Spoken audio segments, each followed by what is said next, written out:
दर्शकों, हमारे YouTube channel दिशा पे आज हम जीव विज्ञान के अंतर्गत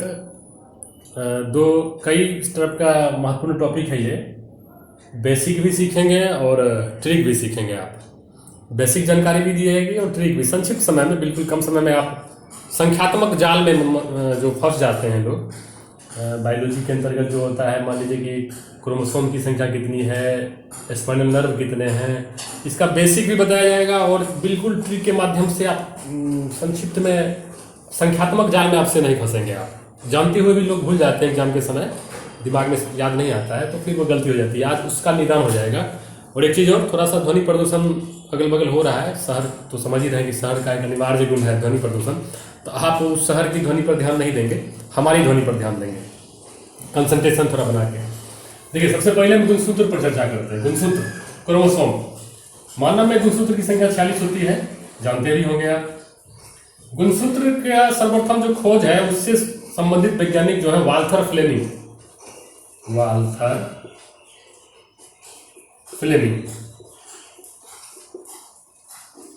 इनका नाम याद रखेंगे आप। अब देखिए, गुणसूत्र में क्या होता है। गुणसूत्र सबसे पहले कहाँ होता है ये भी जान लें आप। गुणसूत्र सेल के केंद्रक में होता है, सेल के न्यूक्लियस में। गुणसूत्र सेल के कोशिका के केंद्रक में उपस्थित होता है। गुणसूत्र में आनुवंशिक गुण होते हैं जो डीएनए अणु के रूप में अगली पीढ़ी में जाते हैं। देखिए, गुणसूत्र में आनुवंशिक गुण होते हैं। पहली चीज इनहेरिटेंस क्वालिटी, हेरिडिटी क्वालिटी होता है जो डीएनए अणु के रूप में अगली पीढ़ी में जाते हैं। ये समझ गए आप। अब देखिए यहाँ ये डीएनए क्रोमोसोम जो है, क्रोमोसोम डीएनए और प्रोटीन से बना होता है। ये भी प्रश्न कई बार पूछे गए हैं कि क्रोमोसोम किससे बना होता है। आप याद रखेंगे डीएनए और प्रोटीन से। क्रोमोसोम ये बना होता है डीएनए और प्रोटीन से। डीपी याद रखेंगे आप। देखिए, ट्रिक यहां भी है। क्रोमोसोम आनुवंशिक गुणों का वाहक होता है, उसमें डीएनए अणु के रूप में आनुवंशिक गुण स्थित होते हैं। अब देखिए, आपका डिस्प्ले पिक्चर, मोबाइल सब यूज करते हैं लोग, व्हाट्सएप यूज करते हैं, वहाँ डीपी लगाते हैं। वो आपका डीपी आपका चेहरा होता है और वो आनुवंशिक का जो डीपी है वो आनुवंशिक है। इस ट्रिक से आप याद रखेंगे आप कि क्रोमोसोम जो बना होता है डीपी से, डीएनए और प्रोटीन से। डिस्प्ले पिक्चर, आपका जो डिस्प्ले पिक्चर सामने है, हेरिडिटी है, वो आनुवंशिक है। आप माता पिता के गुण आप में आए हैं, वही आपका डीपी है। यानी क्रोमोसोम जो है वो डीएनए और प्रोटीन से बना होता है। एक टेक्निक यहाँ याद हो गया आपको। अब कभी आप नहीं भूलेंगे, जो ही पूछेगा क्रोमोसोम किससे बना होता है, डीपी याद रखेंगे आप, यानी डीएनए और प्रोटीन से। आगे बढ़िए आप। इस डीएनए को लीजिए आप। इस डीएनए के फंक्शनल यूनिट को जीन कहते हैं, कार्यात्मक इकाई। ये प्रश्न भी कई बार पूछा गया है। क्या है ये? जीन है। इस डीएनए के कार्यात्मक इकाई को जीन कहा जाता है। यानी जीन किससे बने होते हैं? डीएनए से बने होते हैं। डीएनए के फंक्शनल यूनिट को जीन कहते हैं। अब आइए यहां पे आप, डीएनए किससे बना होता है? डीएनए न्यूक्लियोटाइड से बना होता है। न्यूक्लियोटाइड के चेन, श्रृंखला मिलकर डीएनए का निर्माण करते हैं। न्यूक्लियोटाइड से है डीएनए का निर्माण होता है। अब इस न्यूक्लियोटाइड, यहां आ गए हम न्यूक्लियोटाइड पे। यह जो न्यूक्लियोटाइड है इसमें 3 भाग होते हैं। बीएसपी, शुरू से फिर से एक बार दोहरा लें। क्रोमोसोम डीएनए प्रोटीन से बना होता है। डीएनए का फंक्शनल यूनिट जीन कहलाता है। डीएनए न्यूक्लियोटाइड के चेन से बने होते हैं और ये न्यूक्लियोटाइड 3 चीज से बना होता है। बीएसपी, बहुजन समाजवादी पार्टी टेक्निक, इसे याद रखेंगे आप। न्यूक्लियोटाइड जो है बीएसपी से बना होता है। एक पार्टी का नाम सुने होंगे आप, बीएसपी। अब देखिए यहाँ पे उस पर याद रखेंगे बीएसपी, लेकिन यहाँ बीएसपी का अर्थ अलग है, बहुजन समाजवादी पार्टी नहीं है। लेकिन टेक्निक से आप बीएसपी याद रखेंगे आप। बी से देखिए बीएसपी में क्या होता है। ये बीएसपी हमने लिखा, न्यूक्लियोटाइड इसी से बने होते हैं।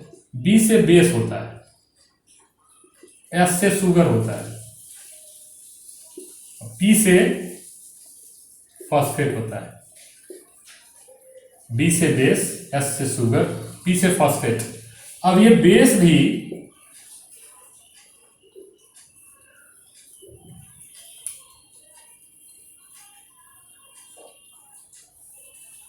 अब आप आ गए बेस पे। अब देखिए, यानी बीएसपी, बेस, शुगर और फॉस्फेट। अच्छा, डीएनए का फुल फॉर्म याद रखिएगा, deoxy ribo nucleic acid, deoxy ribo nucleic acid. अब ये देखिए बेस में क्या होता है, इसमें होते हैं एडेनिन, एडेनिन, थाइमिन, गुआनिन और साइटोसिन। बेस मतलब क्षार, इसमें होता है एडेनिन, थाइमिन, गुआनिन और साइटोसिन। ये डबल बॉन्ड दिखाता है और ये ट्रिपल बॉन्ड दिखाता है। ये डबल बॉन्ड हाइड्रोजन बॉन्ड है, यानी हाइड्रोजन बॉन्ड जो है यहाँ डबल बॉन्ड होता है, यहाँ पे हाइड्रोजन बॉन्ड ट्रिपल बॉन्ड होता है। अब इसको भी कैसे याद रखेंगे आप, इसको भी दो शब्द से याद रखेंगे आप। एट गांधी चौक, जैसे होता है ना, एट प्लस पोस्ट किसी का गांव दिखाता है, वो एट मतलब पर, गांव या विलेज। एट गांधी चौक या फिर आटा गीला छोड़ा, ये दो टेक्निक आप याद रख सकते हैं। देखिए, डीएनए न्यूक्लियोटाइड से बना, न्यूक्लियोटाइड के 3 पार्ट बीएसपी, बहुजन समाजवादी पार्टी, और इस बीएसपी में बेस, शुगर और फॉस्फेट हुए। अब इस बेस जो क्षार है वो 4 प्रकार के, एडेनिन, थाइमिन, गुआनिन और साइटोसिन। एट गांधी चौक या आटा गीला छोड़ा, एट गांधी चौक या आटा गीला छोड़ा। अब याद रखेंगे इसको आप, क्योंकि ये प्रश्न भी आते हैं कि एडेनिन किससे जुड़ा होता है। एडेनिन साइटोसिन से कभी नहीं जुड़ा होता है, एडेनिन थाइमिन से जुड़ा होता है। देख रहे हैं। और ये आरएनए में एक चीज और जान ले, आरएनए बाद में बताएंगे, लेकिन आरएनए में जो होता है यही एडेनिन जो है यूरेसिल से जुड़ा होता है, यहाँ यू हो जाता है, बाकी इसी ही रहते हैं। ठीक, एडेनिन, थाइमिन, गुआनिन और साइटोसिन, ये 4 प्रकार के क्षार डीएनए में होते हैं। इसको भी याद रखेंगे आप। अब आसानी से देखिए, क्रोमोसोम का लगभग सारा पार्ट आपको याद हो जाएगा। वाल्थर फ्लेमिंग डिस्कवर्ड, खोज किए। डीएनए में अनुवांशिक गुण होते हैं जो डीएनए अणु के रूप में अगली पीढ़ी में जाते हैं। गुणसूत्र डीपी से बना होता है, डीएनए और प्रोटीन से बना होता है। डीएनए के फंक्शनल यूनिट को जीन बोला जाता है। अच्छा, एक चीज, जीन का सर्वप्रथम प्रयोग किसने किया था? जोहानसन ने, ये भी याद रखिएगा। वाल्थर फ्लेमिंग क्रोमोसोम से जुड़े हुए। जीन शब्द जोहानसन नामक वैज्ञानिक ने दिया था 1909 में। उसके बाद आइए आप, डीएनए न्यूक्लियोटाइड से बने होते हैं। न्यूक्लियोटाइड में 3 चीज Bahujan Samajwadi party, BSP, base, sugar और फॉस्फेट। इस बेस में एट गांधी चौक आप याद रखेंगे, या आटा गीला छोड़ा। इस बेस जो है वो 4 प्रकार के होते हैं, एडेनिन, थाइमिन, गुआनिन और साइटोसिन। अच्छा, गुणसूत्र से संबंधित जब भी प्रश्न आते हैं, 3-4 वैज्ञानिक का नाम याद रखेंगे।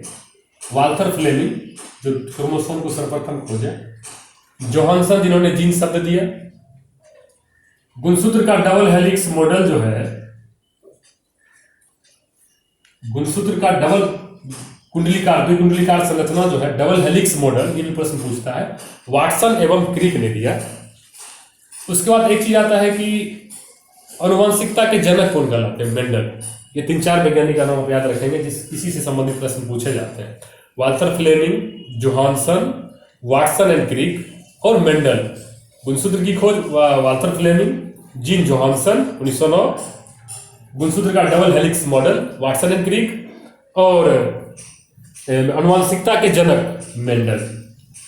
अब हम आते हैं छोटा सा टॉपिक एक और, गुणसूत्र से ही संबंधित।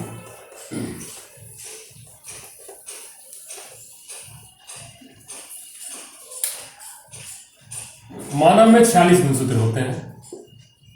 44 इधर लीजिए, 2 इधर लीजिए। इस 44 को ऑटोसोम बोला जाता है। और यहां एक्स और वाई, ये सेक्स क्रोमोसोम है। अब देखिए, ये 44 ऑटोसोम और 2, 44 2 46, यानी 22 जोड़ा ऑटोसोम, 1 जोड़ा सेक्स क्रोमोसोम। अब देखिए, ऑटोसोम की मुख्य भूमिका होती है, देखिए, चाइल्ड का जेंडर डिटर्मिनेशन जो है, मतलब लिंग निर्धारण इससे होता है। यानी जो बच्चा जन्म लेगा वह मेल होगा या फीमेल होगा, उसका निर्धारण इससे होता है, एक्स वाई से। मेल होगा तो वो एक्स वाई होगा, फीमेल होगा तो एक्स एक्स होगा। बाकी जितने भी गुण, इनहेरिटेंस के जितने भी गुण, हेरिडिटी के जितने भी गुण जाते हैं माता पिता से पुत्र में, ऑटोसोम की मुख्य भूमिका होती है उसमें, जिसकी संख्या 44 होती है। ये भी याद रखेंगे आप। ये भी बराबर पूछा जाता है कि जैसे सब लोग, अधिकांश लोग याद रखते हैं कि मानव में गुणसूत्र की संख्या 46 है, लेकिन ये भूल जाते हैं कि ऑटोसोम कितने हैं और सेक्स क्रोमोसोम कितने हैं। ऑटोसोम 44 है और सेक्स क्रोमोसोम 2 है। जो सेक्स क्रोमोसोम जो है वो आपका जेंडर निर्धारण करेगा, लिंग निर्धारण करेगा। ऑटोसोम इसको छोड़ के जितने भी गुण जाएंगे ऑटोसोम से जाएंगे। हेरिडिटी का जो भी गुण जाएगा, इनहेरिटेंस का जो भी गुण जाएगा वो ऑटोसोम से जाएगा। चलिए, इधर गुणसूत्र संबंधित टॉपिक हमारा खत्म होता है, इतना चीज आप याद रखेंगे। अब इधर आते हैं हम लोग। अब स्कल की चर्चा सर्वप्रथम, ये हम पहले भी किए थे एक बार चर्चा। इसमें मूलतः स्कल में 29 हड्डियां होती हैं। 29 हड्डियां, हड्डी का बस आपको संख्या याद रखना है। बोले हैं कि पहले संख्याओं के जाल में आज से आप नहीं फंसेंगे, ट्रिक के माध्यम से सिखाया जा रहा है और बेसिक बताया जा रहा है। संख्याओं के जाल में आपको नहीं फंसना है। आज के बाद इससे संबंधित बाई टेक्निक आप सब कुछ याद रखेंगे। अब स्कल में कुल 29 हड्डी होती है। देखिए इसको कैसे बांटा जाता है। 1, 6, 8 और 14, ये कोड याद रखेंगे आप। देखिए 1, 6, 8, 1, 6, 8, 1, 6, 8 और 14। देखिए यहाँ पे 8, 6 का योगफल भी 14 होता है। एक ट्रिक देख रहे हैं आप, सारे 1, 1, 6, 8, 14, बस स्कल की सारी हड्डियां इसी में। खोपड़ी में कुल 29 हड्डियां, आप उसको इस तरह याद रखेंगे 1, 6, 8, 14 क्रमशः। यहां रखेंगे H, यहाँ E, यहाँ पे रखेंगे आप C, यहाँ पे आप 1, 6, 8, 14 और HECF। बस आपको आज से बाद यही याद रखना है। एक हड्डी का नाम है हाइड, HOID। ये भी प्रश्न कई बार पूछा गया है कि हाइड क्या है। सीधा पूछ देगा हाइड क्या है। प्रोटीन है, एंजाइम है, कार्बोहाइड्रेट है या मांसपेशी, कुछ भी। लेकिन हाइड है क्या? हाइड एक हड्डी है। ये हमारे चेहरे के ठुड्डी के नीचे यू आकार का ये हड्डी है। ठुड्डी के आसपास यू आकार की एक हड्डी है जिसकी संख्या 1, ये संख्या का सूचक हायर, H फॉर हायर। अब देखिए E फॉर ईयर। हमारे कान में कुल कितनी हड्डियां हैं? 2 कान मिला के कुल 6 हड्डी है। वो हड्डी कौन सा है? MIS, मेलियस, इनकस और एस्टेपिस। एस्टेपिस जो है शरीर की सबसे छोटी हड्डी है, ये भी याद रखेंगे आप। फीमर जो जांघ में होता है सबसे बड़ी हड्डी होती है। कान, 2 कान मिला के कुल 6 हड्डी, यानी E फॉर ईयर जिसमें 6 हड्डी है। 1 और 6 का काम खत्म। C for cranial bone, cranial bone कपाल की हड्डी। C फॉर कपाल की हड्डी, इसकी संख्या 8 है, ये भी खत्म। F for facial, facial bone, चेहरे पर कितनी हड्डियां हैं? 14। 1, 6, 8, 14 HECF, H for hyoid, E for ear, C for cranial bone, F for facial bone. 1, 6, 8, 14 HECF, बस ये आपको याद रखना है। खोपड़ी की सारी हड्डियां इसी में रहेगी। कुल 29 हड्डी, 1, 6, 8, 14 HECF। आज के बाद आप यही रखेंगे, H for hyoid, E for ear, C for cranial, F for facial. ये भी खत्म। इस संख्या का जाल भी अब आपके दिमाग में सेट हो गया होगा, टेक्निक भी और बेसिक भी। देखिए अब छोटा सा चर्चा आप कर लेते हैं हम। रिब्स मतलब पसली, जो सीने में दिख रहा है आपको, पसली की हड्डी सीने में जो दिख रहा है आपको, इसकी संख्या होती है 24। क्रेनियल नर्व यानी कपाल तंत्रिका, इसकी भी संख्या होती है 24। देखिए इसको कैसे याद रखेंगे आप? सिर्फ कपाल शब्द याद रखें आप। क से तो कपाल हो ही गया और प से पसली हो गया। दोनों की संख्या 24 है, 2 दर्जन। सिर्फ कपाल शब्द याद रखेंगे आप, क से कपाल और प से पसली। दोनों की संख्या कितनी है? सही में 24 है। पसली मतलब रिब्स, ये सामने सीने में जो हड्डी होती है उसकी संख्या 24 होती है मानव में। आगे देखिए आप, एक ये भी पूछता है कि मेरुरज्जु की संख्या कितनी है और कशेरुक की संख्या कितनी है। मेरुरज्जु स्पाइनल नर्व, कशेरुक वर्टिब्रल बोन, वर्टिब्रल कॉलम, कशेरुकदंड। मेरुरज्जु हमारे शरीर में 62 है और कशेरुक हमारे शरीर में 33। अब इसकी संख्या कैसे याद रखेंगे आपको? मेरुरज्जु, ये पीठ हमारे शरीर के पिछले भाग से संबंधित है, ये दोनों पार्ट पीठ से संबंधित है, ये जो आपको बीच में दिख रहा है। मेरुरज्जु 62 है और कशेरुक 33 है। देखिए 60 साल के बाद कोई भी लोग रिटायर हो जाते हैं, सेवानिवृत्त कर्मचारी या कुछ भी, 60 साल के बाद बुजुर्ग लोग हो जाते हैं, तो 60 साल के बाद लोग स्वतंत्र हो जाता है, रिटायर हो गया, वो अपनी मर्जी से सारा काम करता है। यानी 62 साल के जब होंगे तो आप अपनी मर्जी से काम करेंगे। मर्जी मतलब मेरुरज्जु, समझ गया? 62 अपनी मर्जी से लोग काम करना शुरू करता है, स्वतंत्र हो जाता है, यानी मर्जी मतलब मेरुरज्जु। आगे देखिए आप कशेरुक, यहां क्या है? कशेरुक देखिए 1-3 लोग देखते हैं तो रुक जाते हैं। 3 संख्या जो है थोड़ा सा अशुभ माना जाता है, बहुत सारे लोग इसको मानते हैं, ऐसा बात है नहीं, लेकिन जो प्रचलित धारणा है 1-3 लोग देखते हैं तो अशुभ मानते हैं। डबल 3 है, 2-2-3 है, आप आगे नहीं बढ़े, रुक जाए, एक बार आगे पीछे देख ले। रुक मतलब कशेरुक, आप आगे पीछे देख ले तब आगे बढ़े, क्योंकि डबल 3 आपके सामने है। चलिए अब ये भी याद हो गया होगा। कपाल कौसे, कपाल कौसे पसली जिसकी संख्या 24 है, 2 दर्जन। मेरुरज्जु 60 के बाद अपनी मर्जी से लोग काम करना शुरू कर देते हैं, यानी 62 अपनी मर्जी से मेरुरज्जु। और डबल 3 जहां देखें आप, एक बार रुक जाए। चलिए ये भी संख्यात्मक जाल जो है आपके दिमाग में सेट कर जाना चाहिए, 1-2 बार देख लेंगे आप तो पूरा आपके दिमाग में आ जाएगा।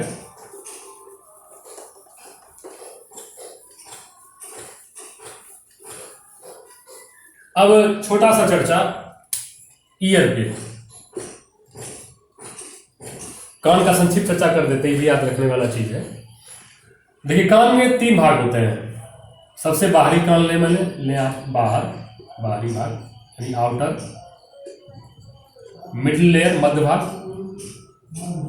कान का मध्य भाग, और फिर इनर अंदर का भाग।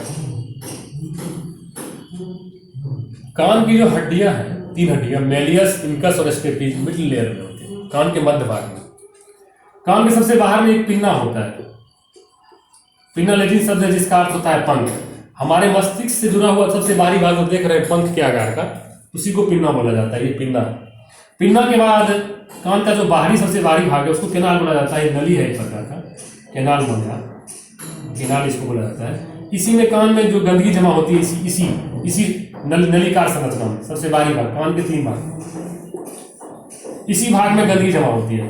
अब उससे थोड़ा अंदर जाए आप, यहाँ पे एक पर्दा होता है जो मिड लेयर का ही भाग है, मिडिल ईयर का भी भाग है। यहाँ पे एक पर्दा होता है, यही कान का पर्दा होता है। ये पर्दा जो है क्या होता है?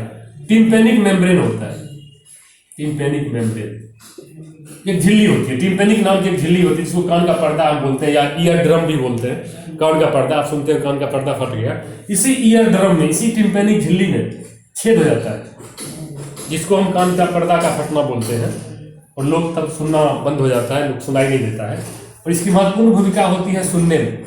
जब ध्वनि तरंगे हमारे कान में प्रवेश करती हैं तो इसी टिम्पेनिक मेम्ब्रेन में कंपन पैदा होता है। तो झिल्ली है, ये टिम्पेनिक मेम्ब्रेन है जो बाहरी, कान का बाहरी भाग और मिडिल जो भाग है उसके जस्ट बीच में होता है। इसी टिम्पेनिक मेम्ब्रेन में कंपन होता है, ये वाइब्रेशन आगे बढ़ता है, ये कंपन आगे बढ़ता है, फिर ये इस हड्डी को, यहाँ पे जो हड्डी है वहां से फिर इनर ईयर, फिर मस्तिष्क तक, जिससे हम लोग सुनते हैं, किसी भी ध्वनि को हम सुन पाते हैं। ये टिम्पेनिक मेम्ब्रेन जिसको ईयर ड्रम या कान का पर्दा बोला जाता है, इसी में कोई जख्म हो जाए तो सुनाई देना बंद हो जाता है। और जिसे हम कान का बराबर सुनते हैं, कान का पर्दा फट गया, वो पर्दा नहीं, टिम्पेनिक मेम्ब्रेन लचीली झिल्ली होती है, और ध्वनि तरंगें यहीं पर टकराती हैं और इसमें कंपन पैदा होता है। ये कंपन ट्रांसमिट करता है, आगे बढ़ाता है, फिर ये आगे बढ़ता है। अब आते हैं मिडिल लेयर पे। कान के मिडिल लेयर में 3 हड्डियां होती हैं, मेलियस, इनकस और स्टेपिस। आप सुने होंगे ये नाम, स्टेपिस शरीर, पूरे शरीर की सबसे छोटी हड्डी होती है, यही होती है मेलियस, इनकस और स्टेपिस। ये 3 हड्डियां नहीं है, और इसी स्टेपिस से एक नलिकाकार संरचना जुड़ा होता है जिसको हम लोग बोलते हैं यूस्टेशियन ट्यूब। यूस्टेशियन ट्यूब, ये नलिकार संरचना, ये नाक से जुड़ी होती है। इसका भी देखिए महत्वपूर्ण काम होता है। साइनस का प्रॉब्लम जिसको है, एलर्जी का प्रॉब्लम है, या फिर जुकाम होता है, नज़ला जुकाम होता है, इस टाइप में टॉन्सिल का जो बढ़ जाता है, यूस्टेशियन ट्यूब जो है वही बंद हो जाता है। जब ये बंद हो जाएगा तो कान में दर्द शुरू हो जाता है। ये यूस्टेशियन ट्यूब जो स्टेपीज से जस्ट नीचे से जुड़ा होता है, नाक से जुड़ा होता है, ये नाक से जुड़ा होता है। अक्सर सर्दी जुकाम में देखते होंगे आप, नाक हमारा बंद होता है तो कान में भी कुछ कुछ एहसास होता होगा, कान में भी प्रॉब्लम पैदा होता है, साइनस में दर्द होता है तो वो कान में भी दर्द होता है। ये यूस्टेशियन ट्यूब जो है वही बंद हो जाता है, जो कि नाक से जुड़ा होता है। ये कान का भाग है, यही यूस्टेशियन ट्यूब नाक से जुड़ा होता है। चलिए, हमारा कान का भी ये पार्ट खत्म हो गया। ये छोटी सी जानकारी आपको कान के मन में रखना चाहिए। अब लगभग चीज आप सीख ही गए होंगे। देखिए, आप क्रोमोसोम, ये skull, ear, spinal nerve, vertebral column, ये सारे के बारे में संख्यात्मक जाल जो है लोग अक्सर भूल जाते हैं छात्र, जो भी दिमाग में रखना थोड़ा कठिन होता है। इसको दिमाग में आज से ट्रिक के माध्यम से सेट रखिएगा। बेसिक बताया गया, कान के बारे में अभी देख ही लिया, बेसिक थी। अब बहुत डीप में नहीं जाना है हम लोग को, क्योंकि नीट की तैयारी तो कर नहीं रहे हैं, लेकिन फिर भी उतना जानना है जितना कि कंपटीशन लेवल में हम लोग इसको सही तरीके से जान सकें और जवाब दे सकें। चलिए, अगला वीडियो फिर कोई नया टॉपिक से जुड़ा होगा। आप लोग देख रहे हैं, अच्छा लग रहा है, हमको भी सीख रहे हैं, नोट करते जाएंगे और गौर से 1-2 बार वीडियो देख लेंगे तो फिर आगे इस तरह की दिक्कतें नहीं होगी। धन्यवाद।